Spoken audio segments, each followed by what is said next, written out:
One, two, three. Three, two, four. Hello everyone, I am Be Better Gamer and welcome to Be Better Gamer Wrestling, the channel dedicated to wrestling, video games fueled by my love, passion, and obsession for them. Thank you so much for clicking on this video. I am playing WWF No Mercy. I am continuing my World Heavyweight Championship path. That's right, I'm still doing these. And I am playing none other as the dead man, The Undertaker. Although in No Mercy, he is officially the American Badass. The year 2000 was a year of transition and change for the Undertaker gimmick, going from the dead man persona and character that we knew for about 10 years into the motorcycle riding, last ride power bombing, trench coat wearing American Badass. And it was an exciting time, at least for me. I was really into the Undertaker American Badass gimmick. I'll talk about that a little bit more in the championship path. A few things to note about what I did before I started the championship path. You might have seen me shuffling through the different costumes. So his default costume in this game, he's wearing like that denim shirt, like that denim open vest with the cut sleeves. I don't know how to really describe it. And that is in the game called ABA 1. Oh no, wait, that one's ABA 2. ABA 1 is actually the one I'm wearing right now, which is the same one, but it's black. It's more of a different looking black though, like a shinier black. And then I changed his third outfit to be where he wore the tank top and then the black pants. And I chose these outfits because that's really what you saw him wear in the year 2000. I actually went with the black over the blue, even though the blue is the default first one, because the black shirt he wore quite a few more times on pay-per-view than the blue denim one. I just thought I'd mention that because it's just something that I think about when I play these games. I don't know if anyone else thinks about this stuff when they play these games, but I kind of obsess over little details of that. So yeah, we're doing another WWF Championship Let's Play. The path for this one, I have to win all the matches but one. And ironically enough, the one I have to lose is at WrestleMania in the Fatal 4-Way. So you'll see me have to lose that one. We're facing Taka Michinoku as well. And if you do play as Taka Michinoku, it was confirmed S.A. Rios is your challenger. I mentioned that in one of the previous Let's Plays. I was like, well, what happens when you play as Taka as the WWF Championship? I had never done it before, but it was verified that if you do play as Taka, S.A. Rios comes out. There we go, doing a little bit of old school. Before I get into a lot of the historical context like I like to do for my WWF Championship Let's Plays, I do want to say I love playing as The Undertaker in WWF No Mercy. He is one of my favorite wrestlers to play as. His moveset is amazing. Obviously, you get the newly added Last Ride Powerbomb, which you're going to see right now. Such a great animation in the Aki series, added in WWF No Mercy. It wasn't in any of the previous games. And, but he's got a great, powerful moveset. He's got the choke. He's got a big choke slam. He also does a regular powerbomb. And he's got his signature moves, that running, jumping clothesline, old school, as well as, the big dive to the outside. Just a fun moveset to play around with. And it's The Undertaker. I mean, if you're watching this video, not only are you a fan of WWF No Mercy and the Aki games, but you also are probably a fan of WWF, WWE. You're probably a fan of The Undertaker. I mean, his legacy, his history speaks for himself. I'm going to focus on a few things for this video. Obviously, I'm going to focus on this time when this game came out. So from, I like to say, Survivor Series 99 to Survivor Series 2000. That's the time frame I like to focus on because WrestleMania 2000, the game, came out in November of 99. And this game came out in November of 2000. So I like to focus on that year, as well as, since it is the WWF Championship path, Undertaker's sort of history with the WWE Championships. Here we're going to do the Royal Rumble, and I've talked about this in my previous two Let's Plays. I do not like going through the Royal Rumble. It's very tedious, it's very long. Here we're going to win the Royal Rumble, so I'm fast forwarding it because really it's just me Irish whipping dudes and then hitting them to the outside and sometimes not getting that rhythm going as much as I would like. So I prefer to skip it because instead of 20 minutes of me doing this very tedious Royal Rumble match. We get to break it down. Even at the highest speed, it's still a minute. It's still a minute of the Royal Rumble. I've never liked playing the Royal Rumble in wrestling video games. Seriously, I never have. I've played so many wrestling video games, and I never liked doing the Royal Rumble. I love the Royal Rumble pay-per-view. I love when the Royal Rumble shows up. It's one of my favorite wrestling events, period. You know, when the G1 Climax shows up every year, I get crazy for it. You know, when the Royal Rumble shows up every year, I get crazy for it. I love the Royal Rumble. Hate playing it in wrestling games. I really do. Even as much as I love the Aki games, do not like playing through the Royal Rumble. But they make you do it for all the challenger paths in the WWF Championship mode. And then even in some other paths, they make you do the Royal Rumble. I was proud that I got to keep The Rock at the end, and I eliminated him with The Undertaker. The Rock was the eventual actual winner of the Royal Rumble. I covered that in my Rock Let's Play. But Undertaker, he was the WWF champion 4 times in his career. He first held the WWF Championship way back in Survivor Series 91. We're gonna do a lot of we're gonna make a lot of connections to past and present in this video. Survivor Series 91, 1 year after making his pay-per-view debut with WWF. At Survivor Series 1990, he defeated Hulk Hogan with interference by Ric Flair for the WWF Championship 1 year later. And it's convenient that we're seeing Kurt Angle come in right now, because there's a little bit of connections you can make with Kurt Angle's first year and The Undertaker that we'll talk about a little bit later. So after he won the WWF Championship, he only held it for a week, because a week later, at this Tuesday in Texas event, which was like a glorified house show that WWF did, Hogan regained the WWF Championship from Undertaker with more shenanigans and interferences at the end of the match, and that caused the title to be stripped and vacated off of Hogan by the, on-camera President Jack Tunney, if you all remember that, if you're old enough to remember that. I know I was. And the title was held up as the prize for winning the 1992 Royal Rumble. Again, the Royal Rumble. Love the Royal Rumble. 1992, my favorite Royal Rumble of all time. That's the one that Ric Flair won, and he would become the WWF Championship. But if you didn't know why the WWF Championship was on the line, it had to do with the feud between The Undertaker and Hulk Hogan. Ironically enough, Undertaker wouldn't be facing Hulk Hogan at WrestleMania or anything like that. Hogan would end up facing Sid Justice. Flair would win the championship and would face Macho Man. Undertaker wouldn't become WWF champion again until WrestleMania 13, which was a little over 5 years later, defeating Psycho Sid, ironically enough, in his first WrestleMania main event, I should say, not event. He was already beating people and starting to add numbers to his streak count by this time. But isn't that crazy?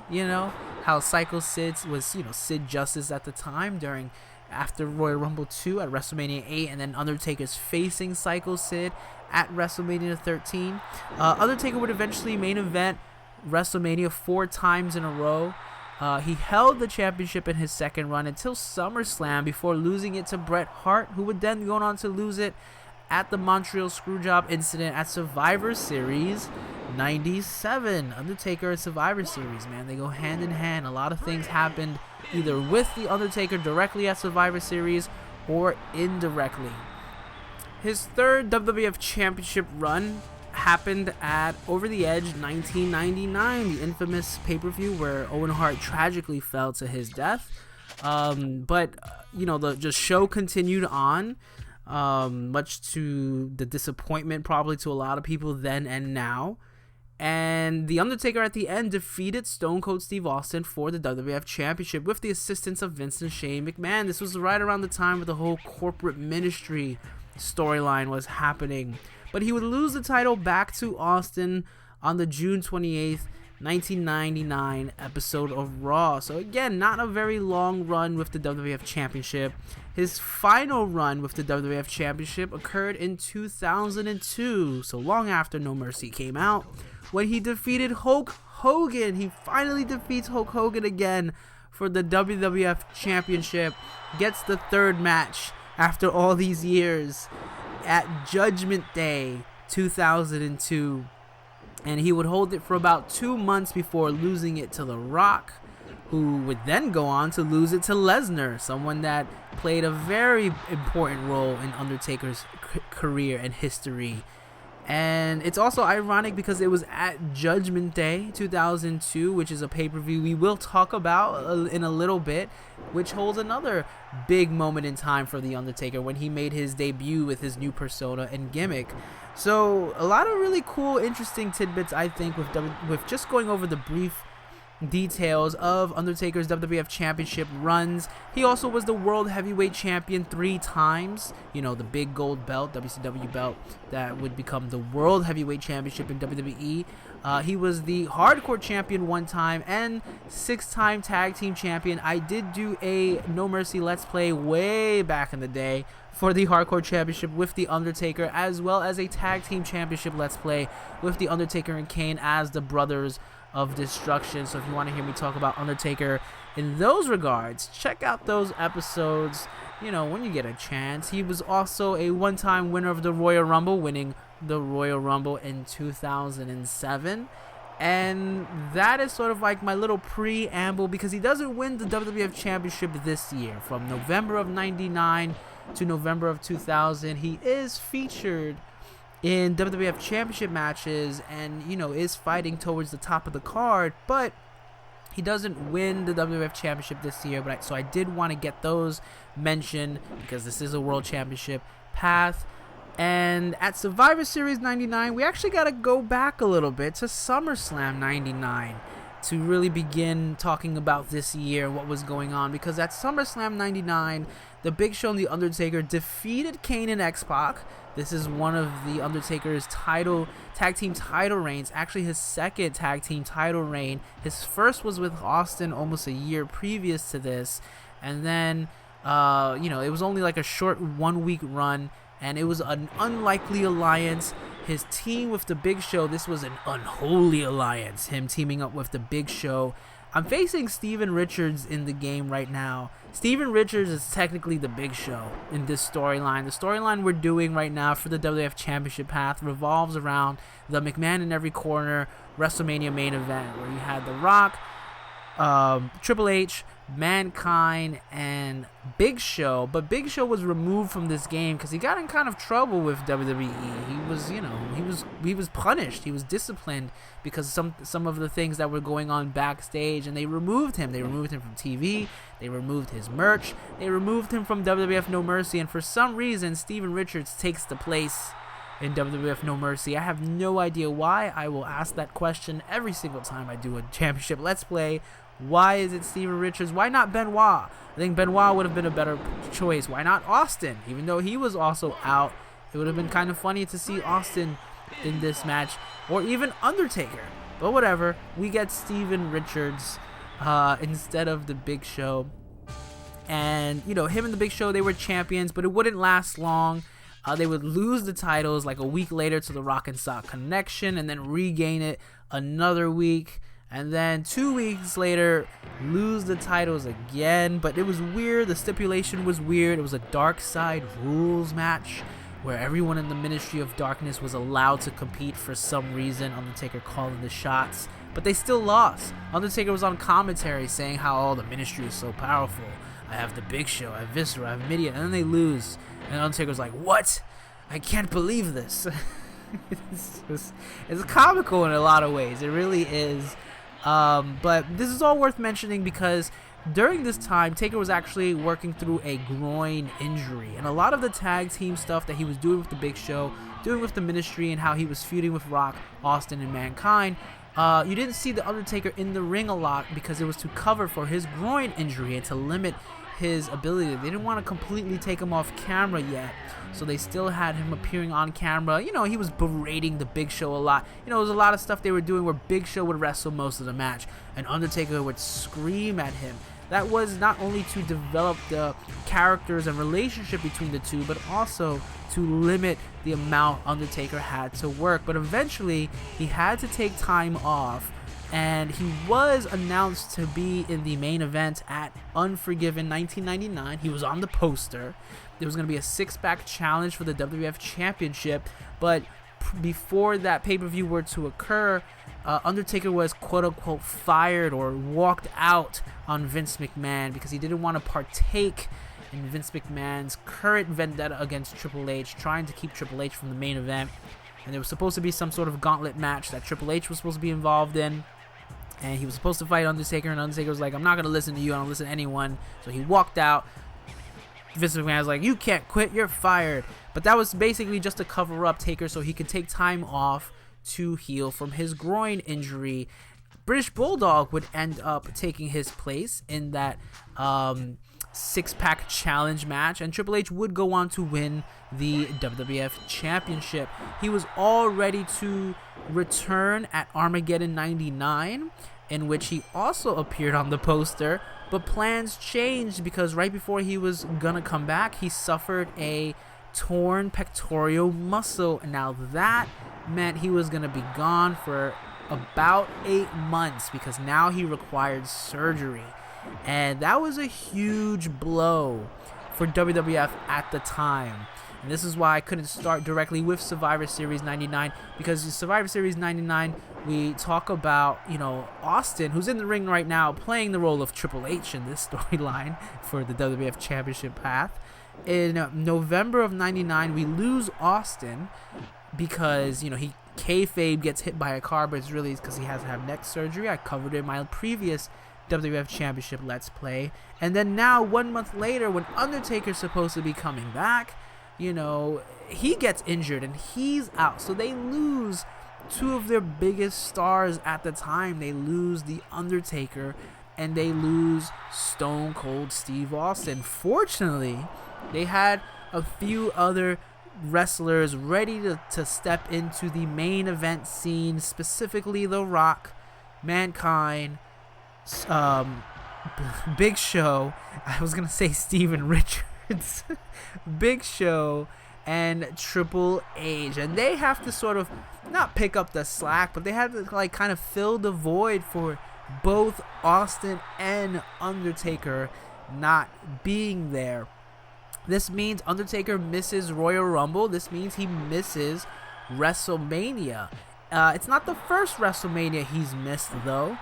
He didn't make WrestleMania 10, and I wasn't too sure why. I couldn't find information as to why he wasn't there. Maybe he also was dealing with a slight injury at the time, but he's not at WrestleMania 10, which was at the Garden, the infamous WrestleMania where Bret Hart regained the WWF Championship from Yokozuna.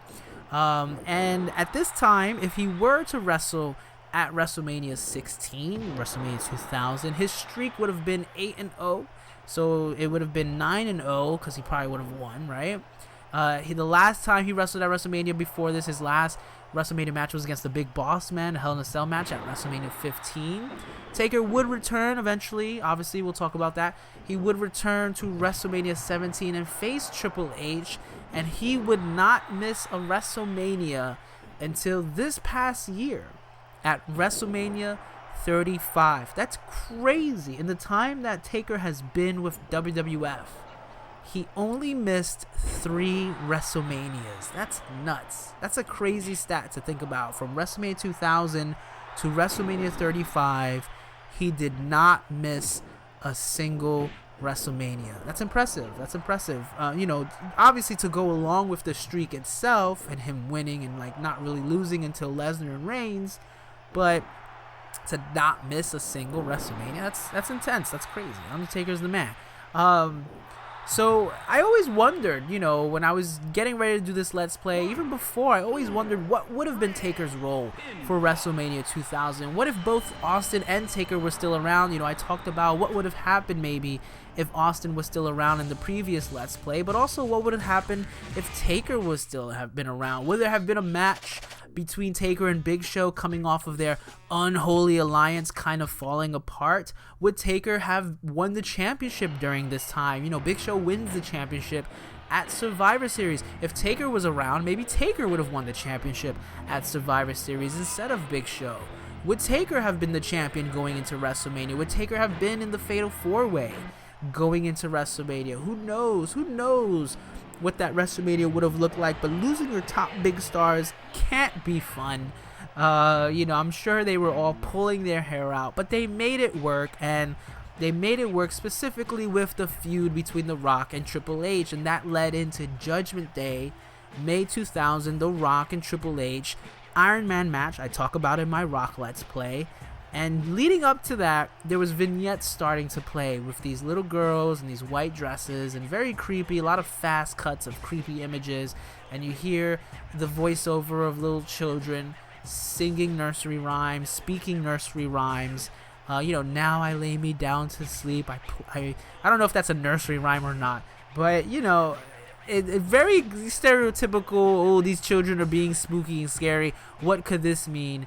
And all signs, all hints were leading to maybe at Judgment Day we might see something about it.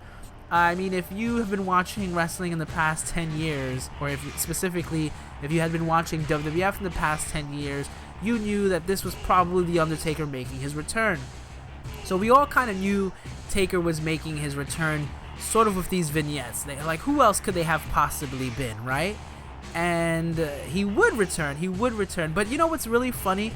Something that wasn't pointed out until recently, the Judgment Day poster features the Kane, right? And Triple H and Rock are in the main event, but Kane's on the poster, and it's a close-up of his face.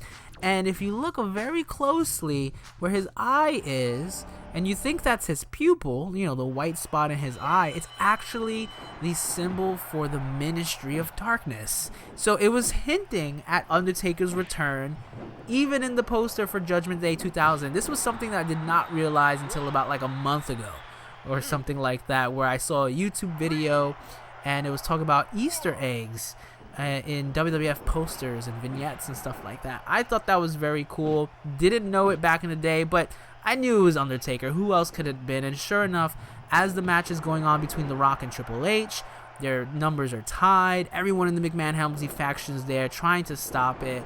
The timer disappears. We start hearing the promo again, and the video starts playing of the creepy little children. Well, they weren't really creepy, but it was a creepy-esque promo.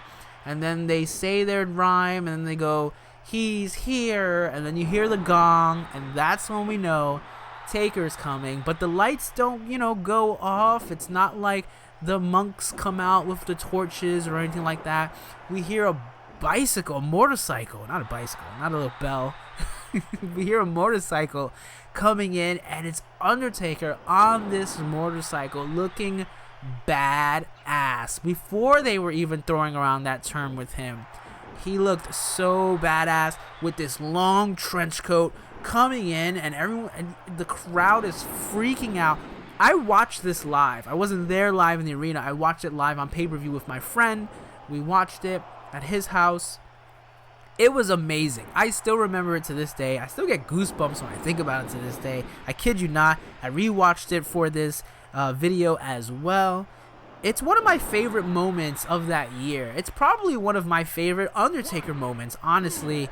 I was a huge fan of that entrance and appearance, and him completely, sort of change. I mean, he still looked like The Undertaker. He can't really change too much of how he looks with his tattoos and his hair, but him with the pants and the jacket and the motorcycle, it was just enough to, change the persona.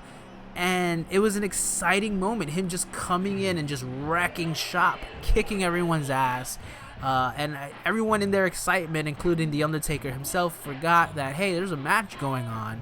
You just DQ'd The Rock, so Triple H wins because of it.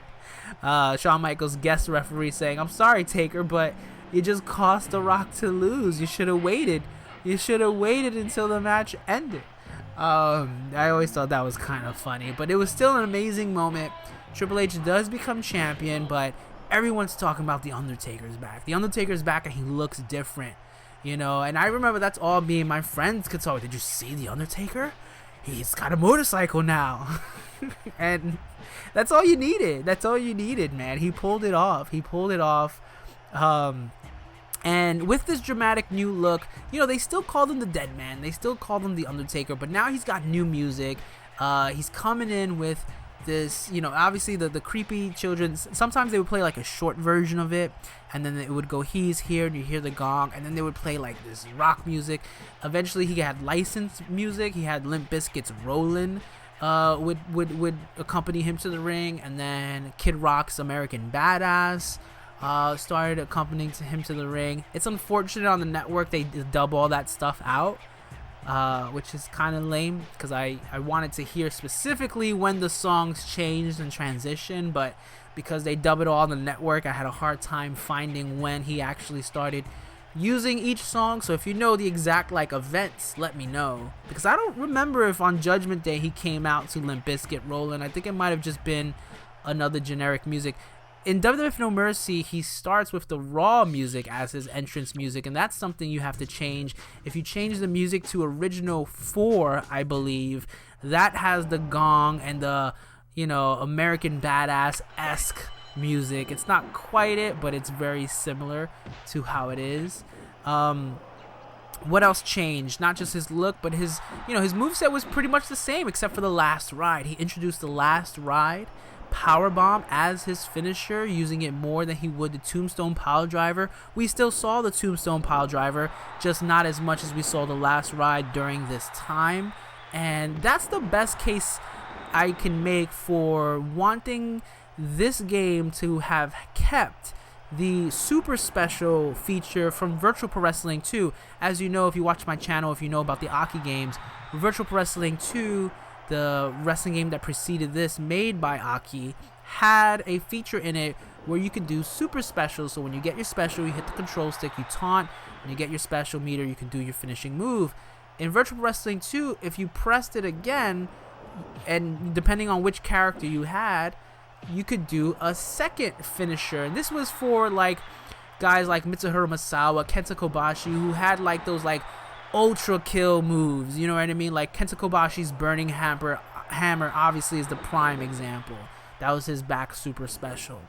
WWF No Mercy does not have that feature, and really you can kind of say, well, like, no one really ever had that in this roster. No one really needs a super special except the Undertaker, because I felt like Undertaker could have the last ride, and then his super special could be the Tombstone Piledriver. So if you want Taker to use the Tombstone Piledriver in this game, you have to basically make a clone version of the Undertaker and then give him the Tombstone Piledriver, but then you can't do the last ride. So you have to kind of choose which Undertaker you want to play as. Do you want Undertaker who does the last ride, or do you want Undertaker who does the Tombstone Piledriver? I love both moves. I wish I could do both moves, and I wish this game kept the super special feature from Virtual Pro Wrestling 2. This was all the beginnings of Undertaker being known as the American Badass. They'd start calling him the American Badass later on in the year. Big Evil later on, closer to like 2003, 2004. And this was like a break from his Deadman character. He would return as the Deadman Undertaker in WrestleMania 20. I really enjoyed this run as the American Badass. Even looking back to this first year, I thought they handled this first year really well when he introduced this new side of him, this new persona. I thought we instantly got it. You know what I mean? Was I in high school at the time? High school, late junior high. And I wasn't questioning it. I wasn't like, oh, why isn't he like walking around with the urn anymore? Where's Poor Bear? I wasn't really questioning it. As soon as he was out there with this new look, talking a little bit more naturally, talking how I would imagine the real person behind the Undertaker gimmick would talk, I was like, this is great. This is awesome. He's committing to it. He's committing to this character. From what I believe, from what I've read, Undertaker wanted to change up his gimmick. He wanted to be a little bit more of a representation of who he felt his true self was. And he enjoyed his time as the American Badass. I believe reading one time, if it was up to him, he would have done it a lot longer. But at WrestleMania 20, he'd go back to being the Dead Man Undertaker. It's interesting because I know he was like a DLC bonus recently in one of the 2K games. I think in 2K19, right? They added the American Badass Undertaker. And I remember around that time, the American Badass Taker gimmick was kind of divisive amongst wrestling fans. A lot of people don't really like it. I want to know from you. I want to know from you in the comments if you were a fan of the American Badass. It's okay if you're not. You know, there's no right or wrong to liking a character's gimmick or a wrestler's gimmick or whatever. But it's just interesting to hear why some people were so down on it, why people were so high on it. I liked it because you could also sort of, this was always like sort of the fantastical thing. I talked about this sometimes on my Twitch channel. You could always kind of still work it into the dead man gimmick. A lot of people were like, well, how is it all of a sudden now he's riding a bicycle, now he's normal? It's like, what if like Undertaker, right? He has this urn. The urn is the source of his power. So it gives him this, like, you know, what, maybe it gives him immortality or it gives him these supernatural powers, right?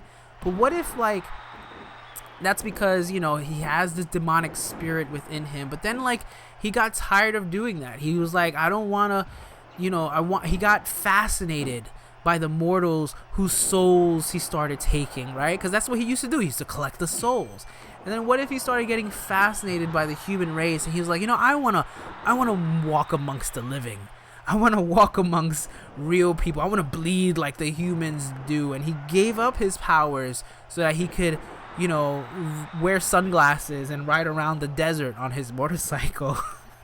It's kind of like a reversed Ghost Rider, right? That's how I always view the American Badass gimmick, and I always wanted to see him return to it. Watching again for this, you know, championship Let's Play path, I'm reminded of a few years back when he feuded with Bray Wyatt at WrestleMania. Bray Wyatt right now is going through his own change, right? The Fiend. But a few years back, Undertaker fought Bray Wyatt, and Bray Wyatt was stealing all his powers. Bray Wyatt stole his urn, he stole his casket, he stole his lightning. He was stealing all his powers, and he was, you know, basically calling out Undertaker and saying, at WrestleMania, you're not going to beat me because you don't have your powers. I always thought, well, what's Undertaker without his powers? He's the American Badass. I thought he should have rolled down that WrestleMania on his motorcycle, kicked Bray Wyatt's ass, took his urn back, and then motorcycled on out of there. And that would have been the final moment we saw the American Badass. And then he returns once again to his dead man gimmick. And then even it would have been more fitting because it was the WrestleMania coming after when he lost the streak, you know, and the dead man was defeated. He was weakened. He was weakened enough that Bray Wyatt was able to fully take his powers before their match. I know, it's crazy. It's crazy fantasy, like sort of like thinking of these characters as like, you know, Marvel Comics superheroes as supervillains, but sometimes I like to do that, and with a character like Undertaker, I feel like you could do that. But I guess, in, you know, long story short, I really like the American Badass gimmick, and I want to know from you all if you like the American Badass gimmick. But this is him. He's back. He's back. Judgment Day. No, I'm sorry. Not Judgment Day. You know, he's back, interfering at the end of the Rock Triple H match, and this would lead into, it was Judgment Day, I'm sorry, this would lead into the King of the Ring following Judgment Day, a 6-man tag team match, Undertaker, Kane, and The Rock against Triple H, Vince McMahon, and Shane McMahon, with a weird stipulation: whoever won this match would become WWF champion. So The Rock ended up winning against Vince McMahon. I talked about this in my Rock Let's Play. Why would Vince McMahon and Shane McMahon put this stipulation on? They're obviously going to lose. And that would be Undertaker's sort of first brush with trying to become champion again. But obviously, they're still focusing on The Rock. So at Fully Loaded 2000, the next pay-per-view, Undertaker takes on current Rookie of the Year, Kurt Angle. They got tied up in a brief little feud. Taker basically kicks his ass this match, you know. Taker just comes in on the bike, beats him up the whole match, chokeslams him, beats him, last ride, done. But this was a payoff, and this is something I want to talk about a little bit later, you know, why I think that is pretty significant. It seems like kind of like a little diversion to Undertaker coming back, but it actually makes sense a few months later. Here we go, I got a special trying to take down Austin. So I have to lose this match, by the way. I have to lose this match. But the easiest way to lose this match is to eliminate everyone first and then lose to the last person. I decided, you know, I'm going to eliminate everyone but Mankind, aka Mick Foley, and then have Mick Foley beat me. Because, you know, there's more of a history there between Undertaker and Mick Foley. And at SummerSlam, which followed Fully Loaded, we'd get Undertaker and Kane. Now, Undertaker teamed with Kane and The Rock at King of the Ring, And, you know, they teamed up a little bit more after that. They tried to take the titles from Edge and Christian, the tag team titles, but they were unsuccessful. And you're thinking, oh, maybe Undertaker and Kane are actually going to be allies this time. Nope, Kane turns on him, leading into a match at SummerSlam. A match that doesn't actually happen. This was very weird. Undertaker comes out. They wrestle before the bell even rings. They start beating each other up. Kane hits Taker with a low blow, so Taker gets pissed and he pulls his mask off. Kane is like, oh my god, people can see me. He runs to the back, and the match is a no contest. Very weird, that match. That seems more like a diversion. Kane and Undertaker, and then, you know, and it seems like WWE sort of rehashing things. It's like, okay, they brought Undertaker back with all this like big spectacle, but now it's like, oh, how do we fit Undertaker? We're still rolling with The Rock and Triple H and you know, the McMahon Helmsley era. How does Undertaker fill in with all of this? So they sort of rehash his feud with Kane, but it doesn't really go anywhere.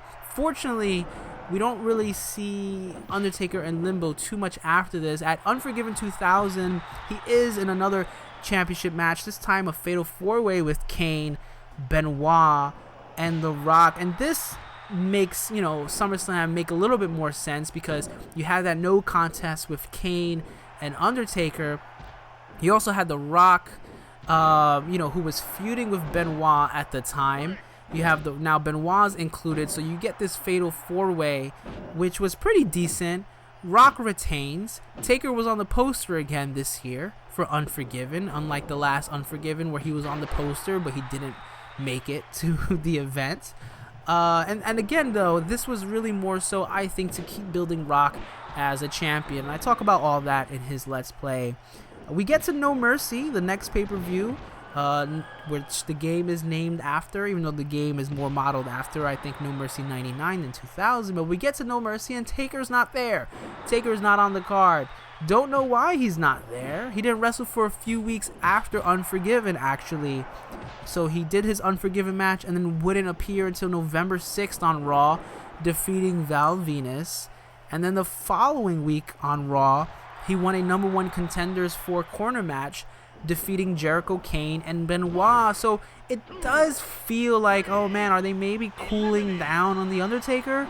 They brought him back. He was hot for like a couple of months. Undertaker's back, new look. But then all of a sudden, he's not really doing much of anything. He disappears for like a month and a half. But when they bring him back, they make him number 1 contender. And then that's where we get to Survivor Series 2000. And this is where we start to bookend some stuff. So he's going to face Kurt Angle. Now that he's the number 1 champion contender, he's going to face Kurt Angle, who just won the WWF Championship in a triple threat between The Rock and Triple H. Oh, no, I'm sorry. He didn't beat him in the triple threat. He beats The Rock for the WWF Championship. And that's how Kurt Angle becomes champion. And now he's got to face Undertaker, who beat him earlier in the year. And I love that. I love when they're able to reconnect previous matches to later matches, and you kind of didn't see it coming. When Undertaker and Kurt Angle wrestled a few months before this, you wouldn't have thought that, oh, eventually they're going to meet again this year and Kurt Angle's going to be WWF champion. You know, and Kurt Angle's getting all these major victories, and it's like, man, Undertaker came in and just kicked his ass. You know, Kurt Angle's undefeated for a while, and then, you know, he's having all these big victories and big matches, and then for the Undertaker to show up and just kick his ass, it makes a lot of sense when you jump a few months later and now Taker is challenging him for the WWF Championship, because Taker easily beat Kurt Angle. So you go into this match thinking, oh man, Kurt Angle could definitely lose because Taker's got his number. You know, Kurt Angle hasn't gone over the Undertaker hump. So I thought that was great the way they did that. It's something that I really praise WWF/WWE at this time. I've talked about in my previous championship Let's Plays. The way they booked the World Championship picture during this time, during the year 2000, was really, really good. Even with Stone Cold gone, even with Undertaker gone for most of the year, they did a really good job of making the WWF Championship important, all the storylines important around it, and all the characters involved had a role to play, and everyone sort of connected to each other. And Kurt Angle and Undertaker is a perfect example of that. A A few things also to note, this was the 10-year anniversary at the time. Think about it. The 10-year anniversary at the time of Undertaker's debut in the company. It's also the 1-year anniversary of Kurt Angle's debut in the company, because he also debuted at Survivor Series 99. And, you know, here they are meeting in a WWF Championship match. Now, it wasn't the main event. That was Stone Cold versus Triple H, because Stone Cold had just come back after being gone from last year's Survivor Series, you know, and he was feuding with Rikishi and Triple H, trying to get revenge for the people who were involved with taking him out.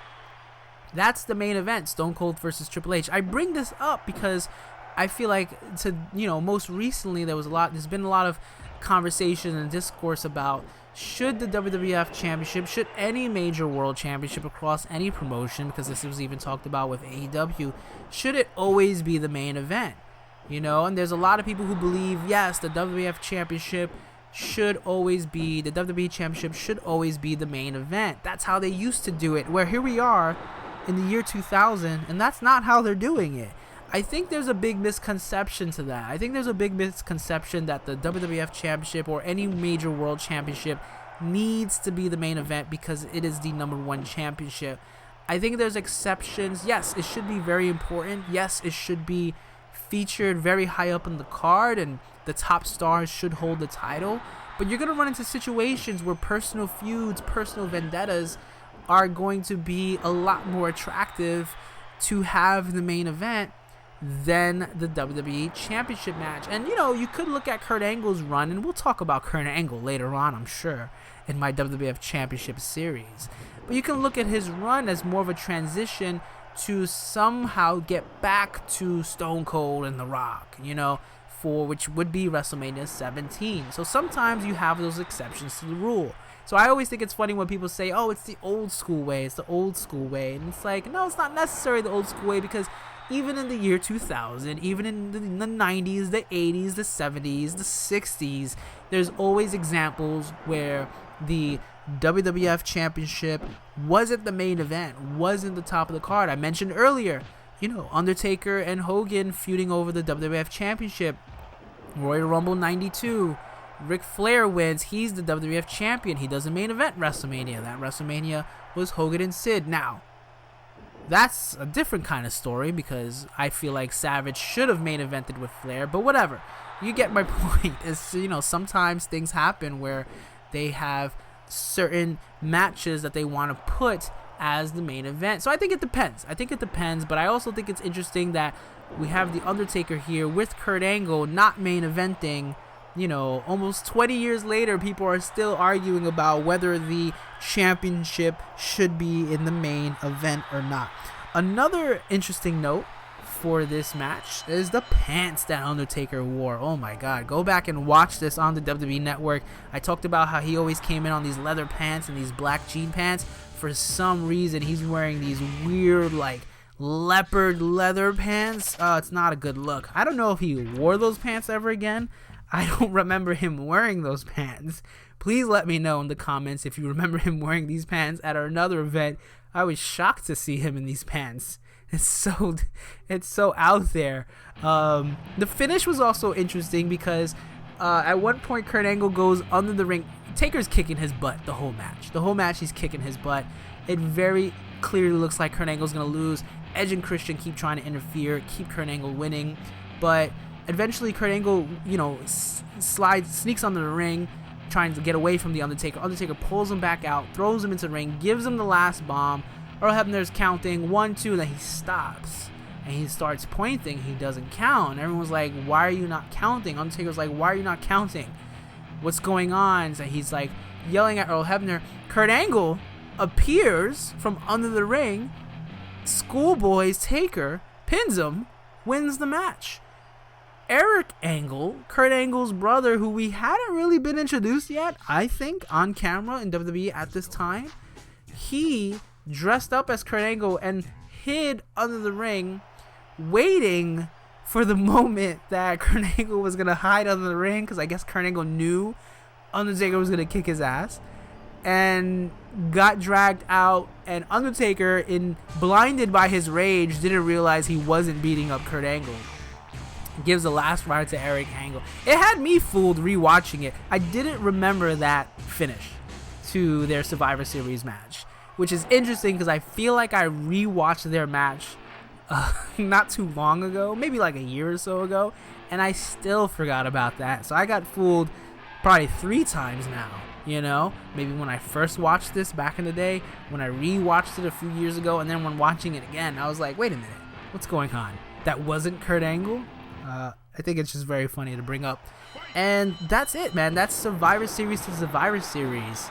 You know, that pretty much sums up what Taker did. If we're going to round out the year, at Rebellion 2000, the next event that was held, it was a pay-per-view event. They did 2 pay-per-views in December, Rebellion and Armageddon. Rebellion was over in the UK. Undertaker took on Benoit. You know, Benoit and the Radicals tried to attack Undertaker before the match and have Undertaker forfeit the match, but Undertaker comes in and is able to counter Benoit, you know, and counter him into a small package, I believe, and roll him up and beat him. So we see a little bit of a technical side of Undertaker defeating Benoit. And then at Armageddon, the infamous 6-way Hell in a Cell.